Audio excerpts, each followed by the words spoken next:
Təmiz bal xarlayırmı? Hər kəsi düşündürən sual bu və ən çox verilən suallardan biri budur. Təmiz bal xarlayırmı? Bəli, təmiz bal, xarlayır. Yəni kim deyirsə təmiz bal xarlamır, bu, yalandır. Yəni istənilən növ bal, yəni müddətindən asılı olaraq 18 dərəcə temperaturdan aşağı olanda artıq xarlamağa başlayır. Yəni bu normal bir prosesdir. Çünki arılar nektarı bildiyiniz kimi müxtəlif çiçəklərdən toplayır və orada müəyyən qədər nəmlik olur, fruktoza falan.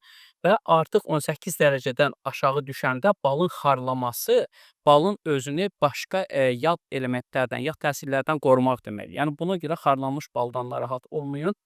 Və ikinci bir məsələ var ki, xarlanmış balı digər, yəni baldan daha tez bir şəkildə, bilmək olur. Yəni təmizliyini, təmiz olub olmadığını bilmək olur. Onu siz necə bilə bilərsiniz? Yəni bir balaca balı götürürsüz, bal xarlayanda bilirsiniz ki, kristallaşır.